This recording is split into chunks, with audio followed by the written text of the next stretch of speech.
ನೋಡ್ರಿ ಹೆಂಗದ. ಅವಂಗೆ ಯಾಕೆ ಆ ಮಗಳು ಸಿಕ್ಕಳು ಅಂತಂದ್ರೆ ಅವ ಮಾಡುವ ಕಾಯಕದೊಳಗೆ ನಿಸ್ವಾರ್ಥತೆ ಇತ್ತು, ಅವ ಮಾಡುವ ಕಾಯಕದೊಳಗೆ ಪ್ರಾಮಾಣಿಕತನ ಇತ್ತು. ಅವ ಮಾಡುವುದು ನಿಸ್ವಾರ್ಥದಿಂದ ಇದ್ದದ್ದಕ್ಕೆ ಅದು ಸಿಕ್ಕಿತು. ನೀವು ಮತ್ತಲ್ಲಿ ಹೋಗಿ ಗರ್ಭಗುಡಿ ಮುಂದೆ ನಿಂತು ನಮಗೊಂದು ಕಾರ್ ಗಾಡಿ ರೀ ಅಪ್ಪ ಅಂದ್ರೆ, ಅದು ಮತ್ತು ಇನೋವಾನ ಬೇಕ್ರಿ ಅಂದ್ರೆ, ಮೊದಲು ನೀವು ದುಡ್ದ ಸಾಂದ್ ತಗೋರಿ. ಏನು ಸಾಂದ್ ತಗೊಂಡಿರ್ತಿರ್ಲ ಅದನ್ನು ಮುರುಗೇಂದ್ರಪ್ಪ ಕೊಟ್ಟಾನತ್ತ ಬಾಯಿಲೆ ಹಣ್ರಿ, ಮುಂದೆ ಇನೋವಾ ಕೊಡ್ತಾನ. ನೀವು ಸಾಂದ್ ಕಾರ್ ಗಾಡಿ ತೊಗೊಂಡ್ರೆ ಕಣ್ಣಾಗ ನೀರು ಕಪಾಳಿಗೆ ಬಂದವ್ರಿ, ಇದನ್ನು ತಗೋಬೇಕಾದ್ರೆ ನಾನು ತಗೊಂಡನೆ ಅಂತಂದ್ರೆ ಮುಂದೆ ಇನೋವಾನು ನೀನ ತಗೋತಾನವ ಮುರುಗೇಂದ್ರಪ್ಪ, ಇನೋವಾ ಅವೇ ಕೊಡ್ತಾನೆ ನಿಮಗೆ. ಎಲ್ಲ ನಿಂದದಯ್ಯಪ್ಪ. ದೇವನಾಮನೆ ಇದು ಈ ಜಗವೆಲ್ಲ, ಬಾಡಿಗೆದಾರರು ಜೀವಿಗಳೆಲ್ಲ. ಲಾಸ್ಟ್ ಹೋಗುವಾಗ ನೀ ದುಡಿದು ತಗೊಂಡದ್ದು ಅಲ್ಟ್ರೋ 800 ಸಣ್ಣ ಕಾರ್ಗಡೆನೂ ಬರುವುದಿಲ್ಲ, ಮುರುಗೇಂದ್ರಪ್ಪ ಕೊಟ್ಟದ್ದು ಇನೋವಾ ಕಾರ್ನೂ ಬರುವುದಿಲ್ಲ ನಿನ್ ಕೂಡ.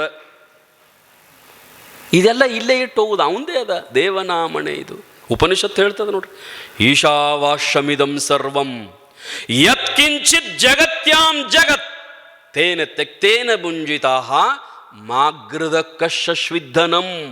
ಎಷ್ಟು ಚಂದ ಬರೀತಾರೆ. ಇದೆಲ್ಲ ಭಗವಂತನ ಆಸ್ತಿ ಅದ.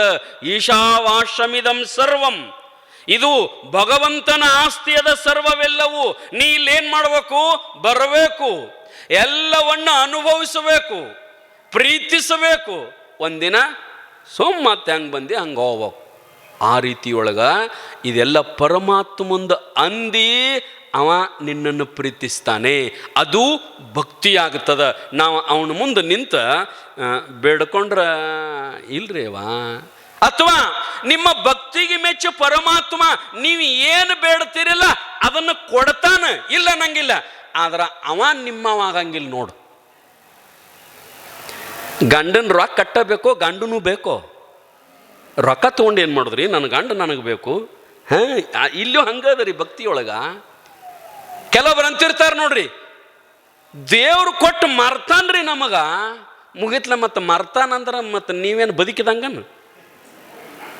ನಿಮ್ಮ ಬೈಲಿ ನೀವು ಅಂತಿರ್ಲ, ದೇವ್ರು ಎಲ್ಲ ಕೊಟ್ಟಾನ ನೋಡ್ರಿ ನಮಗ, ಏನು ಇದು ಇಲ್ಲ ಅನ್ನಂಗಿಲ್ಲ ನೋಡ್ರಿ, ದೇವ್ರು ಕೊಟ್ಟು ಮರ್ತಾನ ನೋಡ್ರಿ ನಮ್ಮನ್ನು. ಬಗೆಹರಿತ್ಲ ಮತ್ತೇನತ್, ನಿಮ್ಮನ್ನು ಮರ್ತಾರ ಇನ್ನು ನಿಮ್ಮ ಉಳಿಗಾಲ ಎಲ್ಲೈತಿ? ದೇವರ ಮರತಂದ್ರೆ ನಮ್ಮನ್ನ ಉಳಿಗಾಲ ಎಲ್ಲೈತಿರಿವ ನಮಗೆ. ದೇವರು ಮರಿಬಾರ್ದು, ಎಲ್ಲವೂ ಪರಮಾತ್ಮಂದು ಅನ್ನಬೇಕು. ಏನು ಕೊಡ್ತಿ ಕೊಡಪ್ಪ ಭಗವಂತ. ಒಬ್ಬ ರಾಜನಿಗೆ 3 ಮಂದಿ ಹೆಂಡತಿಯರಿದ್ರಂತ್ರಿ. ಒಬ್ಬಕ್ಕೆ ಇದ್ರೆ ಒದ್ದಾಡಿ ಸಾಯ್ತವ್ರೆ, ಒಬ್ಬರ ಇದ್ರನ. ಈ ಮದುವೆ ಅನ್ನೋ ಶಬ್ದದ ಅರ್ಥ ಗೊತ್ತಿರ್ಬೇಕ್ರಿ ಅವ ನಿಮಗೆ. ಈ ಮದುವೆಯಾಗ ಅರಿಶಿನ ಪರ್ಶಿನ ಹಚ್ತಾರಲ್ರಿ, ಯಾಕ್ರಿ? ಯಾಕ್ರಿ ಅಂದ್ರೆ ಏನ್ರಿ ಸ್ವಾಮಿ, ಮತ್ತು ಅದೆಲ್ಲ ಪದ್ಧತಿ ಅದ ಅರಿಶಿನ ಹಚ್ಚೋದು. ಅರಿಶಿನ ಹಚ್ಚೋ ಪದ್ಧತಿ ಯಾಕೆ ಗೊತ್ತದೇನ್ರಿವ?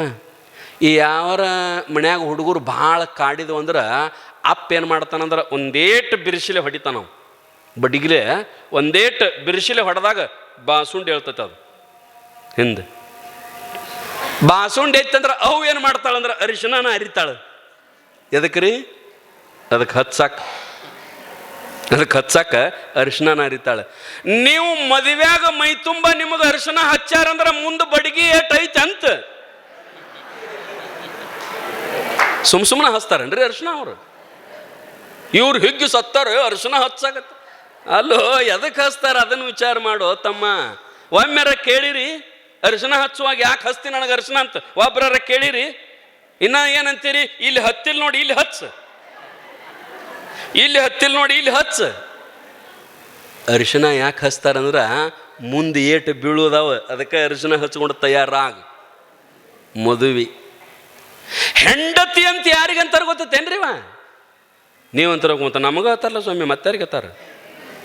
ನಮಗ ಹತ್ತಾರ ಹೆಂಡತಿ ಅಂತ, ನಿಮಗ ಹತ್ತಾರ ಬರೋಬ್ರಿ. ಅದ್ರ ಡೆಫಿನೇಷನ್ ಏನದ ಅಂತಂದ್ರ, ಹೆಂಡತಿ ಅಂದ್ರೆ ಏನು? ಯಾರು ಗಂಡನ ಪ್ರಾಣ ಹಿಂಡತಾರ ಅವರಿಗೆ ಹೆಂಡತಿ.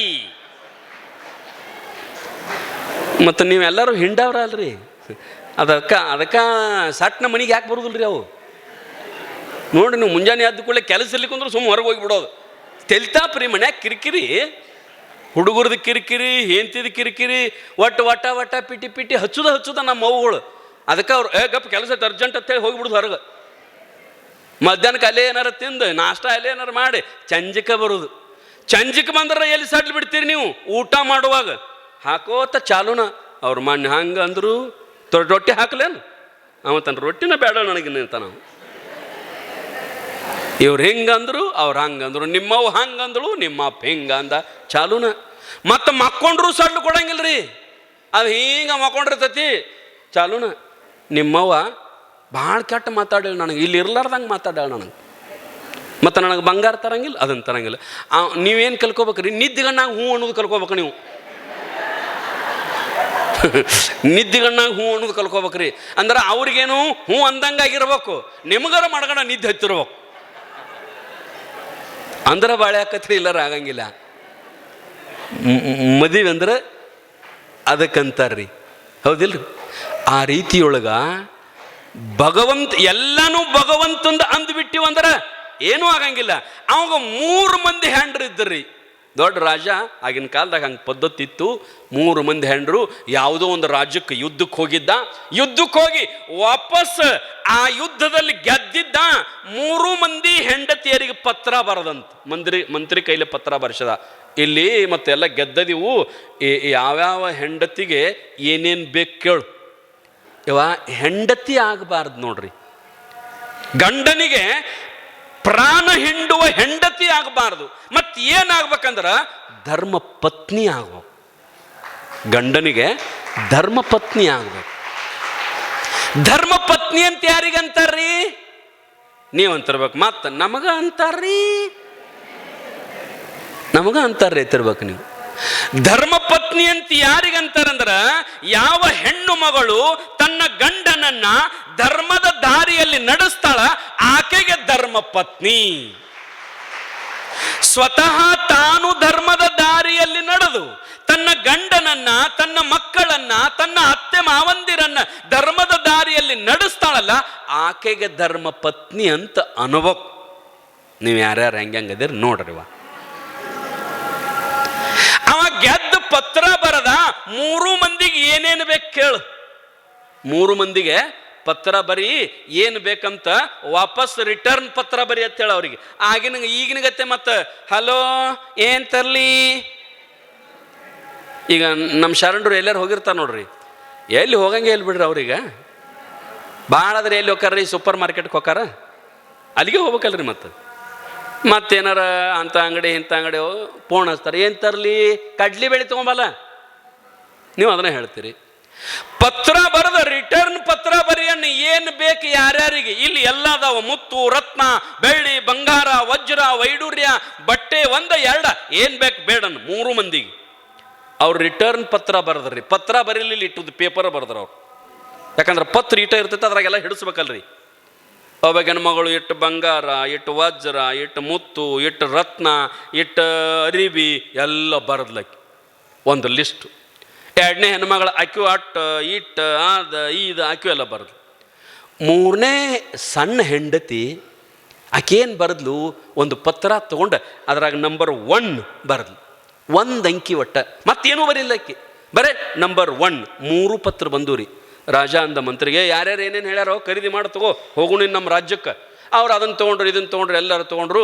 ಮತ್ತು ಎಲ್ಲರದು ತೊಗೊಂಡಿನ್ರಿ. ಆ 3ನೇ ಹೆಂಡತಿ, ಸಣ್ಣ ಹೆಂಡತಿ ಏನೂ ಬರ್ದಿಲ್ಲ ನೋಡ್ರಿ. ಏನು ಬರ್ದಾಳ ನೋಡೋಣ? ಏನು ಬರ್ದಿರೋರು ಬರೀ 1 ಅಂಕಿ ಕೊಟ್ಟಿದ್ಲಕ್ಕೆ, ಬೇರೆ ಏನೂ ಇಲ್ಲ. 1 ಅಂಕಿ ಬರ್ದಿದ್ಲು. ಅಲ್ಲಿ ಮಗಲ್ದಾಗ ಸ್ವಾಮಿಗಳಿದ್ರು. ಏನ್ರಿ ನನ್ನ ಹೆಂಡ್ತಿಗೆ ಬುದ್ಧಿಲ್ಲ, ಸಣ್ಣ ಹೆಂಡ್ತಿ 3ನೇದಕ್ಕಿ, ಮತ್ತು ಹಿಂಗೆ ಬರ್ದಾಳ ನೋಡ್ರಿ 1 ಅಂಕಿ, ಮತ್ತು ಏನೂ ಬರ್ದಿಲ್ಲ, ಏನಿದ್ರ ಅರ್ಥ ಅಂತ ಕೇಳಿದ ಕೂಡಲೇ ಅವ್ರು ಹೇಳಿದ್ರಂತ ಗುರುಗಳು, ನೋಡಪ್ಪ ಆಕಿ ಏನೂ ಬೇಡಿಲ್ಲ.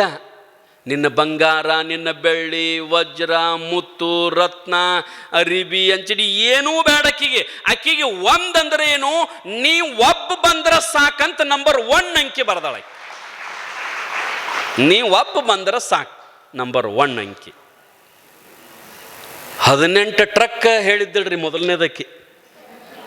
ಆಕೆ ಮನೆಗೆ ಟ್ರಕ್ ಹಾದು ಖಾಲಿ.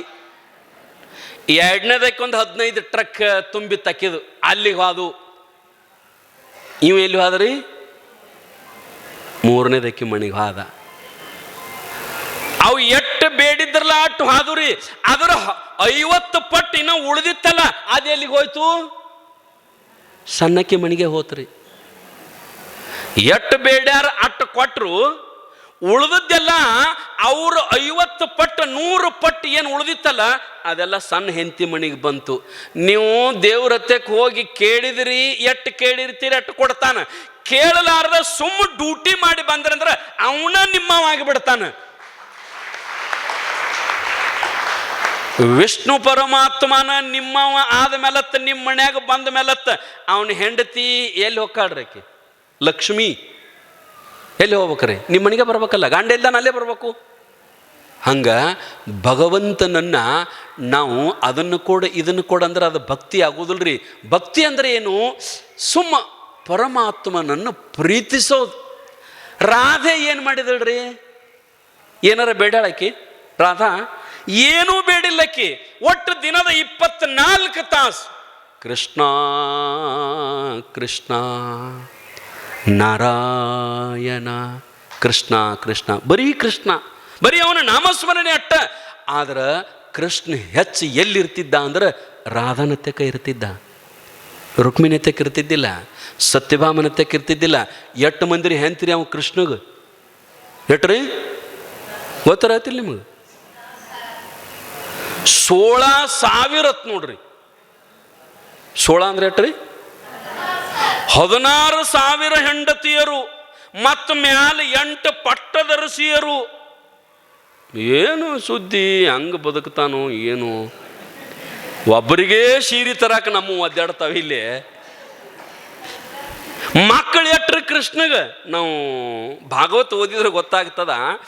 ಕೃಷ್ಣಗ ಮಕ್ಕಳು ಎಟ್ಟಂದ್ರ 64,000 ಮಂದಿ ಮಕ್ಕಳಂತರಿ. ಎಡ್ಡತ್ರನ ಸಾಲಿಗೆ ಕಳಿಸ್ಬೇಕಾದ್ರೆ ನಮಗ ಏಳೊಂದು ಬೀಳೊಂದು ಆಗಾಗತ್ತದ. 64,000 ಮಕ್ಕಳು ಕೃಷ್ಣಗ. ಅಂತ ಕೃಷ್ಣ ಏನಪ್ಪ ಅಂತಂದ್ರೆ ಯಾವತ್ತೂ ಅವನ ನಾಮಸ್ಮರಣೆಯನ್ನು ಮಾಡುವುದಕ್ಕನ ಅಲ್ಲಿರ್ತಕ್ಕಂಥವರೆಲ್ಲರೂ ತೃಪ್ತಿ ಆಗುತ್ತಿದ್ರು. ಆದರೆ ರಾಧೆ ಮಾತ್ರ ಬರೀ ನಾಮಸ್ಮರಣೆಯಿಂದ ತೃಪ್ತಿ ಆಗ್ತಿದ್ಲು, ಮತ್ತೊಂದೇನೂ ಇಲ್ಲ. ಇದೊಂದು ಪ್ರಸಂಗ ಹೇಳ್ಬಿಡ್ತೀನಿ. ಟೈಮ್ ನಡೀತದ್ರಿ, 8:30 ತಕ ಒಂದು ಪ್ರಸಂಗ ಹೇಳ್ಬಿಟ್ಬಿಡ್ತೀನಿ. ರಾಧೆ ಎಷ್ಟು ಅವನ ಧ್ಯಾನ ಮಾಡ್ತಿದ್ಲು ಅಂತಂದ್ರೆ 24 ತಾಸು ಕೃಷ್ಣ ಕೃಷ್ಣ. ಹೆಚ್ಚು ಅವ್ರ ಮನ್ಯಾಗ ಇರೋದ್ರಿಂದ ಇವ್ರಿಗೆ ಸಿಟ್ಟು ಬಾಳ್ರಿ. ಗಂಡ ಮತ್ತು ನಿಮಗೂ ನೋಡ್ರಿ, ಬರೀ ಫೋನ್ ಬತ್ತಂದ್ರೆ ಫೋನ್ಯಾಗ ಮಾತಾಡ್ಕೊತ ಹೊರಗೆ ಹೋದ್ರೆ ಸಿಟ್ಟು ಇವ್ರಿಗೆ. ಯಾಕೆ? ಯಾರ್ದು ಬಂದಿತ್ತು ಅದು ಫೋನ್? ನಮ್ಮ ಆಫೀಸ್ದಿಂದ ಮತ್ತು ಆಫೀಸ್ದಿಂದ ಆದ್ರೆ ಹೊರಗೆ ಯಾಕೆ ಹಾದಿ? ಆಫೀಸ್ ಫೋನ್ ಹೊರಗೆ ಹೋಗಿ ಮಾತಾಡ್ತಾರ ಯಾರು? ಇಲ್ಲೇ ಕೂತು ಮಾತಾಡ್ಬೇಕಲ್ಲ. ಅವೆಲ್ಲ ಪರ್ಸನಲ್ ಸಂಶಯದ ಪಿಡುಗುಗೋಡ್ರಿ ನಮ್ಮ ಮೌಗಳು. ಒಟ್ಟು ಯಾವ್ದಾರ ಟಕ್ ಟಕ್ ಟಕ್ ರಾತ್ರಿ ಮೆಸೇಜ್, ಅದು ಕಂಪ್ನಿದು ಬಂದ್ರು ಯಾರ್ದದು ಮೆಸೇಜ್ ತಗೋ ಗಂಡನ ಮೇಲೆ. ರಾಧೆ ಯಾವತ್ತು ಕೃಷ್ಣನ ತೆಗಿರಾನ ಇವ್ರಿಗೆ ಕೆಟ್ಟ ಸಿಟ್ರೆ ಒಂದು ವಾರ ತಕ ಕೃಷ್ಣ ಪರಮಾತ್ಮ ಭೇಟಿಯಾಗಿದ್ದಿಲ್ಲ ಅಂತ ರಾಧಾಗ ಓಡಿ ಬಂದ್ಲಂತ. ಎಲ್ಲಿಗೆ? ಕೃಷ್ಣನ ಮಣಿಗೆ. ಕೃಷ್ಣನ ಮಣಿಗೆ ಬಂದು ಹಿಂಗೆ ದೊಡ್ಡ ಮಣಿ ರೀ ಕೃಷ್ಣಂದು, ಅರಮನೆ. ದ್ವಾರಕೆ ಅಂದ್ರೆ ಏನು ಸಾಂದನ್ರಿ, ದೊಡ್ಡ ಅರಮನೆ. ಹಿಂಗೆ ಕಟ್ಟಿ ಮ್ಯಾಗ ಬಂದು ಕೂತ್ಲು, ಕಾಲು ಕೆಳಗೆ ಜೋತಿ ಬಿಟ್ಕೊಂಡು ರಾಧಾ ಬಂದು ಕೂತ್ ಕೃಷ್ಣ ಅಂತ ಕೂಗಿದ್ಲು. ಕೃಷ್ಣ ಮನೆಯಾಗ ಇದ್ದಿದ್ದಿಲ್ಲ, ಎಲ್ಲಿ ಹೊರಗೆ ಹೋಗಿದ್ದ. ಇವರೆಲ್ಲ ಇದ್ರು, ರುಕ್ಮಿಣಿ ಅದು ಓಡಿ ಹೊರಗೆ ಬಂದರು. ರಾಧಾ ಬಂದಾಳ ಅಂತ ತಿಳ್ಕೊಂಡು ಎಲ್ಲರಿಗೂ ಮ್ಯಾಲ ಮುಖದ ಮ್ಯಾಗ ನಗತಾರ, ಒಳಗೆ ಹೊಟ್ಯಾಗ ಸಂಕಟ. ಯಾಕಂದ್ರೆ ಅಲ್ಲೇ ಇರ್ತಾನೆ ಬರೀ ಕೃಷ್ಣ ಅವ್ರ ಮನ್ಯಾಗ. ಇನ್ನೊಂದು ರಾಧೆಯ ಪ್ರೇಮ ಎಂಥದ್ದು ಅಂತಂದ್ರೆ, ಈ ಇನ್ನುಳಿದ ಹೆಂಡತಿಯರ ಎಲ್ಲರ ಪ್ರೇಮ ಕಾಮದಿಂದ ಕೂಡಿದ ಪ್ರೇಮ. ಆದರೆ ರಾಧೆಯ ಪ್ರೇಮ ಎಂಥದ್ದು ಅಂತಂದ್ರೆ ಕಾಮದಿಂದ ರಹಿತವಾದ ಪ್ರೇಮ. ಆಕೆದು ಕಾಮದಿಂದ ರಹಿತವಾದ ಪ್ರೇಮ, ಪವಿತ್ರ ಪ್ರೇಮ. ಆಕೆದು ಪ್ರೀತಿಸ್ತಿದ್ಲು. ಬಂದು ಕುಂತಾಗ ಕೃಷ್ಣ ಅಂತಂದಾಗ, ಇಲ್ಲ ಹೊರಗಡೆ ಹೋಗ್ಯಾನ ಕೃಷ್ಣ. ಹೌದ್ರೆ ಆಯ್ತು ಬರ್ತಾನಂತ ತಿಳ್ಕೊಂಡು ಹಗಾರ ಕೈ ಹೇಳಾಕತ್ತಿದ್ಲು. ಅವ್ರ ಮನ್ಯಾಗ ರುಕ್ಮಿಣಿ ಎಲ್ಲರೂ ಅಂದರು, ಈಕಿ ಯಾವತ್ತು ಅವ್ನು ಧ್ಯಾನ ಮಾಡ್ತಾಳ, ಅದಕ್ಕೆ ಅಲ್ಲಿ ಓಡಿ ಹೋಗ್ಕ ನೀವು. ಅವನ್ ಧ್ಯಾನ ಮಾಡ್ಲಾರ್ದಂಗೆ ಈಕಿ ನಾಲಿಗಿನ ಸುಟ್ಟು ಬಿಟ್ರ ಆತಂತ ತಿಳ್ಕೊಂಡು ಕೊಂಡ್ರಿ ಇನ್ನೊಂದಿಟ ಕೊಂಡ್ರಿ, ಹಂಗೆ ಹೋಗ್ಬೇಡ, ಒಂದಿಟ ಹಾಲು ಕುಡ್ದು ಹೋಗ್ಬೇಕತ್ತ, ಒಂದಿಟ ಹಾಲು ಕುಡ್ದು ಹೋಗತ್ತೆ ಅಂತ ತಿಳ್ಕೊಂಡು ಕುಣಿಸಿದ್ರು. ಒಳಗೆ ಹೋಗಿ ಹಾಲು ಕಾಸಿದ್ರು. ಹೆಂಗೆ ಹಾಲು ಕಾಸಿದ್ರು ಅಂದ್ರೆ ಹೇಳ್ತೇನೆ ರೀ, ವಾ ಗ್ಲಾಸ್ನ್ಯಾಗ ಹಾಲು ಹಾಕಿದ್ರ ಅದ್ರೊಳಗೆ ಹಿಂಗೆ ಬಳ್ಳಿ ಎದ್ದಿದ್ರ ಈ ಬಳ್ಳನ ತೊಗಲು ಸುಲಿದು ಬುರುಕಿ ಹಿರಿಬೇಕು, ಹಂಗೆ ಕಾಸಿದ್ರು ಹಾಲ. ಬೆಂಕಿನ ಏನೋ ಅನ್ನೋ ಹಂಗ ಅಷ್ಟು ಹಾಲು ಸುಡ್ತಿದ್ದು ಕಾದಿದ್ದು ತಂದು ಮುಂದಿಟ್ರು. ಕುಡಿ ಏನಾಗತ್ತಿರು, ಇಲ್ಲ ಸುಡ್ತಾವ್ ಭಾಳ, ಒಂದಿಟ್ಟು ಆರ್ಲಿ. ಅರೆ ಯಾವತ್ತೂ ಕೃಷ್ಣನ ನಾಮಸ್ಮರಣೆ ಮಾಡ್ತಿಲ್ಲ, ಕೃಷ್ಣನ ಮೇಲೆ ಅಟ್ಟು ಭಕ್ತಿ ಅದಲ್ಲ, ಮತ್ತು ನಿನ್ನ ನಾಲಿಗೆ ಮೇಲೆ ಕೃಷ್ಣನ ಪಾದದ ಅಂತ ಹೇಳ್ತಾರಲ್ಲ, ಹಂಗ ನಿನ್ನ ನಾಲಿಗೆ ಮೇಲೆ ಕೃಷ್ಣನ ಪಾದ ಇದ್ದದ್ದ ಕರೆ ಆದ್ರೆ ಕುಡಿಲ್ಲ ನೋಡುನು ಅಂದ್ರ ಆಕೆ ಅಂದ್ಲು, ನನ್ನ ಕೃಷ್ಣನಿಗೆ ಸವಾಲು ಹಾಕ್ತೀರಿ, ನನ್ನ ಭಗವಂತನ ನಾಮಸ್ಮರಣೆಯ ಮೇಲೆ ಸವಾಲು ಹಾಕ್ತೀರೇನಂತ ತಿಳ್ಕೊಂಡು ಸುಡು ಹಾಲು, ಬೆಂಕಿ ಅಂತ ಹಾಲು ಹೆಂಗ ನೀರು ಕುಡ್ದಂಗೆ ಗಟ ಗಟ ಗಟ ಗಟ ಕುಡಿದ್ಲು.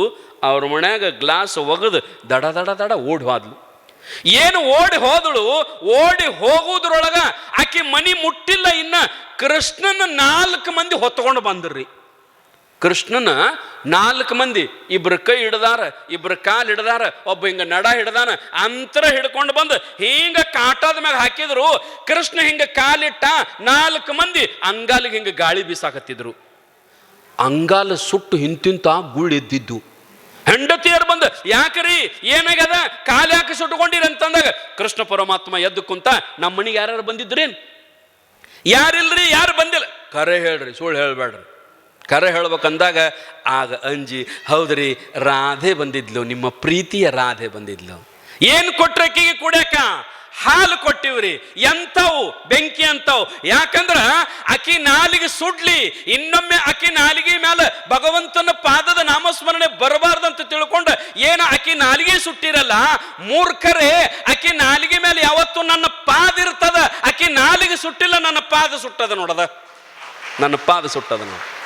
ಅಂಗಾಲೊಳಗೆ ಹಿಂತಿಂತ ಗುಳ್ಳೆದ್ದಿದ್ದು ರೀ ಕೃಷ್ಣಗೆ, ಹಿಂತಿಂತ ಗುಳ್ಳೆದ್ದಿದ್ದು. ಅದಕ್ಕೆ ಗೀತಾ ಹೇಳ್ತದಲ್ಲ, ಯಾರು ಪರಮಾತ್ಮನ ನಾಮಸ್ಮರಣೆಯನ್ನು ಮಾಡ್ತೀರಿ ಅವರ ಯೋಗಕ್ಷೇಮವನ್ನು ಪರಮಾತ್ಮ ನೋಡ್ತಾನಂತೆ. ಅನನ್ಯಾಶ್ಚಿಂತಯಂತೋ ಮಾಂ ಯೇ ಜನಾಃ ಪರ್ಯುಪಾಸತೆ ತೇಷಾಂ ನಿತ್ಯಾಭಿಯುಕ್ತಾನಾಂ ಯೋಗಕ್ಷೇಮಂ ವಾಹಮ್ಯಹಂ. ಹೇ ಅರ್ಜುನ, ಯಾರು ನನ್ನನ್ನ ಅನನ್ಯಪೂರ್ವಕವಾಗಿ ನೆನೆಸ್ತಾರ, ಧ್ಯಾನ ಮಾಡ್ತಾರ, ಅವರ ಯೋಗಕ್ಷೇಮವನ್ನು ನಾನು ನೋಡ್ತೀನೋ ಪರಮಾತ್ಮ ಹೇಳ್ತಾನೆ. ನೀವೇನು ಮಾಡಬೇಡ್ರಿ, ಪರಮಾತ್ಮ ನಮ್ಮ ಅಂದ್ಬಿಡ್ರಿ ಇಷ್ಟ, ದೇವರ ನಮ್ಮ ಅಂದ್ಬಿಡ್ರಿ ಅಷ್ಟ. ಇಷ್ಟ ಅಂದದ್ದಕ್ಕೆ ಎಲ್ಲಿ ಬರ್ತಾನಂದ್ರೆ ನಿಮ್ಮ ಹೃದಯದೊಳಗೆ ಬರ್ತಾನೆ. ಅದಕ್ಕೆ ಮರಾಠಿ ಒಳಗೆ ಬರ್ತಾರೆ ನೋಡ್ರಿ, ದೇವ್ರು ಎಲ್ಲಿರ್ತಾನಂದ್ರ ದೇವಪೋಟಿ ಸಂತವಸೆ, ಸಂತಪೋಟಿ ದೇವವಸೆ, ಸಂತಪೋಟಿ ದೇವವಸೆ. ದೇವನ ವಸ್ತಿ ಎಲ್ಲಂದ್ರ, ಭಗವಂತನ ವಸ್ತಿ ಎಲ್ಲಿರ್ತದಂದ್ರ ಸಂತಪೋಟಿ ದೇವವಸೆ, ಅಂದ್ರೆ ಸಂತನ ಹೃದಯದೊಳಗೆ ದೇವರು ಇರ್ತಾನಂತ. ಅದಕ್ಕೆ ನಿಜಗೊಂಡ್ರು ಬರೀತಾರಲ್ಲ, ಶರಣ ಜನರ ಸದು ಹೃದಯ ನಳಿನದೋಳು ಪರಿಶೋಭಿಸುತ್ತಿಹುದು ನಿನ್ನ ಪಾದ. ಯಾರು ನೆನೆಸ್ತಾರಲ್ಲ ಅವರ ಹೃದಯದೊಳಗೆ ಅವನು ಇರ್ತಾನಪ್ಪ ಪರಮಾತ್ಮ, ಅವನ ಹೃದಯದೊಳಗೆ ಇರ್ತಾನೆ. ಆ ರೀತಿಯೊಳಗ ನಾವು ಭಕ್ತಿ ಹೆಂಗೆ ಮಾಡ್ಬೇಕಂದ್ರೆ, ನಿಜಗೊಂಡ್ರು ಭಾಳ ಚಂದ ಭಕ್ತಿಗೆ ಡೆಫಿನೇಷನ್ ಮಾಡ್ತಾರೆ. ಭಕ್ತಿ ಅಂದ್ರೆ ಯಾವ್ದು ಅನ್ಬೇಕು ಅಂತ ಡೆಫಿನೇಷನ್ ಮಾಡ್ತಾರೆ ನಿಜಗೊಂಡ್ರು. ಏನು? ಆವ ಕಾಲದೊಳು ಬಳಿಕಾವ ದೇಶದೊಳು ಬೇರಾವ ವಸ್ತುವಿನೋಳ್ ವೆಡೆವೆರೆಯ ದತಿ ಮಮತೆ, ಆವ ಪರಿಯೊಳು ತನ್ನ ಮೇಲಿರ್ಪುದಂತೆ ಗುರುದೇವತೆಯೋಳ್ ಅನುರಾಗ ವಿಹುದೆ ನಿಜ ಭಕ್ತಿ. ಇದಕ್ಕೆ ನಿಜವಾದ ಭಕ್ತಿ ಅನ್ಬೇಕು. ಅಂದ್ರೇನು? ನೀನು ನಿನ್ನ ಮೇಲೆ, ನೀನು ನಿನ್ನ ಪ್ರಾಣದ ಮೇಲೆ ಎಷ್ಟು ಪ್ರೇಮದಿಯಲ್ಲ ಅಷ್ಟೇ ಪ್ರೇಮ ಪರಮಾತ್ಮನ ಮೇಲೆ ಇಟ್ಟಿ ಅಂದ್ರೆ ಅದು ನಿಜವಾದ ಭಕ್ತಿ. ನೀವು ಪ್ರೇಮದಿರಿಲ್ರಿವ? ಯಾರ ಮ್ಯಾಗ ಪ್ರೇಮದಿರಿ? ನಾವು ದೇವ್ರ ಮ್ಯಾಗ ಪ್ರೇಮದೀವಿ ಸ್ವಾಮಿ. ಸೋಮ್ ಹೇಳವ್ರು ನೀವು ಹಂಗೆ. ನೀವು ನಿಜವಾದ ಪ್ರೇಮ, ಕೆಲವೊಬ್ರಿಗೆ ಕೇಳ್ರಿ, ಈಗ ಮದುವೆ ಆದ ಹುಡುಗರ್ನ ಅದ ಇದಕ್ಕೆ ಹೋಗಿ ಬಂದಿರ್ತಾವಲ್ಲ, ಅಲ್ಲಿ ಹೋಗ್ತಾವಲ್ಲ ಅವು ಫೋಟೋ ಶೂಟ್ ಮಾಡಕ್ಕೆ ಹೋಗಲ್ಲ ಏನು, ಅಲ್ಲಿ ಹೋಗಿ ಬಂದವ್ರಿಗೆ ಕೇಳ್ರಿ ಯಾರ ಮ್ಯಾಗ ಪ್ರೇಮದಿರಿ ಅಂದ್ಕೂಲೆ ನಮ್ಮ ಗಂಡನ ಮ್ಯಾಗ ಪ್ರೇಮದೀವ್ರಿ ಅಂತಾರ ಅವ್ರು. ಮತ್ತೊಂದೆರಡು ಹಡದವ್ರನ್ನ ಕೇಳ್ರಿ, ಅವ್ರೇನಂತಾರ ನಾವು ನಮ್ಮ ಮಕ್ಕಳ ಮ್ಯಾಗ ಪ್ರೇಮದೀವ್ರಿ. ಮತ್ತೆ ಕೆಲವೊಬ್ರನ್ನ ಕೇಳ್ರಿ ನಾವು ಬಂಗಾರ ಮ್ಯಾಗ ಪ್ರೇಮದೀವ್ರಿ. ಮತ್ತೆ ಕೆಲವೊಬ್ರನ್ನ ಕೇಳ್ರಿ ನಾವು ಆಸ್ತಿ ಮ್ಯಾಗ ಪ್ರೇಮದೀವ್ರಿ ಅಂತೀರಿ. ಯವ್ವ, ಪ್ರೇಮಕ್ಕ ಭಕ್ತಿ ಅನ್ನೋದಾಗಿದ್ರ ಗಂಡನ ಮ್ಯಾಗ ಇಟ್ಟದ ಪ್ರೇಮ ಭಕ್ತಿ ಆಗ್ತದೆ ಎಂದಾರ ಆಗಂಗಿಲ್ಲ. ಗಂಡನ ಮ್ಯಾಗ ಪ್ರೇಮ ಅದಿರಲ್ಲ, ಗಂಡನ ಮ್ಯಾಗ ಇಟ್ಟದ ಪ್ರೇಮ ಆದ ಕಾಮ ಆಗತ್ತದ, ದುಡ್ಡಿನ ಮ್ಯಾಗ ಇಟ್ಟದ ಪ್ರೇಮ ಲೋಭ ಆಗತ್ತದ, ಮಕ್ಕಳ ಮ್ಯಾಗ ಇಟ್ಟದ ಪ್ರೇಮ ಮೋಹ ಆಗತ್ತದ. ಅದ ಪ್ರೇಮವನ್ನು ಪರಮಾತ್ಮನ ಮೇಲೆ ಇಟ್ಟರೆ ಅಂದ್ರೆ ಅದು ಮಾತ್ರ ಭಕ್ತಿ ಆಗತ್ತದೆ, ಅದು ಮಾತ್ರ ಭಕ್ತಿ ಆಗುತ್ತೆ. ಆದ್ದರಿಂದ ನಾವೆಲ್ಲರೂ ಭಗವಂತನ ಸ್ಮರಣೆಯನ್ನು ಮಾಡಬೇಕು. ನಾ ಬಂದ ಕೂಡಲೇ ಹೇಳಿ ನಿಮಗೆ ಪ್ರಾರಂಭದೊಳಗೆ ಏನಂತಂದ್ರೆ, ಸಾಯಂಕಾಲ ಊಟ ಮಾಡಿ ಮಲ್ಕೊಳ್ಳುವಾಗ ಒಂದು 10 ನಿಮಿಷ ಹಾಸಿಗೆಗೆ ಕೂತ ಹೇ ಮುರುಗೇಂದ್ರಪ್ಪ, ಹೇ ಸಿದ್ಧಲಿಂಗಪ್ಪ, ಹೇ ಮರುಳು ಶಂಕರ ದೇವ, ಹೇ ಪರಮಾತ್ಮ, ಹೇ ಬಸವಣ್ಣ, ಬಸವರಸ ಒಂದು 5 ಸಾರಿ ಮಲ್ಕೊಳ್ಳುವಾಗ ಮಾಡಿರಿ. ನಾ ಹೇಳಿದ ಮೇಲೆ ಒಬ್ಬರ ಮಾಡೋ ಪೈಕಿ ಅಲ್ಲಿ ನೀವು ಮತ್ತು ಎಷ್ಟು ದಿನ ಕೇಳಿದ್ರಾರ ಆಗುದೇನ್ರಿ ಅವ, ಬದಲಾಗಬೇಕಲ್ಲ. ಕರೆ ಆನಿ ಮಾಡಿ ಹೇಳ್ರಿ. ನಾ ಹೇಳೇನೇ ಇಲ್ಲ ಈ ಮಾತು, ಮತ್ತು ಇವತ್ತು ಹೇಳಕತ್ತೀನಿ. ಪ್ರಾರಂಭದಾಗ ಹೇಳೀನಿ. ಮತ್ತು ಒಬ್ಬರ ಸಾಯಂಕಾಲ ಊಟ ಮಾಡಿ ಹಾಸಿಗೆ ಮೇಲೆ ಕೂತು ಶಿವ ಶಿವ ಅಂದಿರಿ. 8 ಮಂದಿ ಅಂದಿರಿ? ಕೈ ಎತ್ತರಿ ನೋಡೋಣ.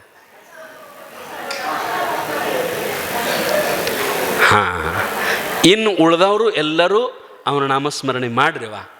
ಯಾಕಂದ್ರೆ ಈ ಭೂಮಿ ಮೇಲೆ ಹುಟ್ಟಿ, ಈ ಅತನಿಯೊಳಗೆ ಹುಟ್ಟಿ ನಾವು ಏನು ಮಾಡಿದರೂ ಆ ಮುರುಗೇಂದ್ರ ಶಿವಯೋಗಿಯ ಋಣ ತೀರಂಗಿಲ್ಲ ನಮಗೆ. ಅಂಥ ಋಣಭಾರ ನಮ್ಮ ಮ್ಯಾಲೆ ಅವಂದು ಐತಿ ಅಪ್ಪಂದು. ಅದಕ್ಕೇನಪ್ಪ ಅಂತಂದ್ರೆ ನಾವೆಲ್ಲರೂ ಸಾಯಂಕಾಲ ಮಲಗುವಾಗ ಆ ಭಗವಂತನ ಮುರುಗೇಂದ್ರ ಶಿವಯೋಗಿಯ ನಾಮಸ್ಮರಣೆಯನ್ನು ಮಾಡುವುದರಿಂದ ನಮ್ಮೆಲ್ಲರ ಬದುಕಿಗೆ ಒಳ್ಳೆಯದಾಗ್ತದೆ ಅಂತ ಹೇಳಿ 2 ಮಾತಿಗೆ ವಿರಾಮ ಮಾಡೋಣ. ಸಾಂಬ ಜಯ ನಮ ಪಾರ್ವತೇ ಪತೆ.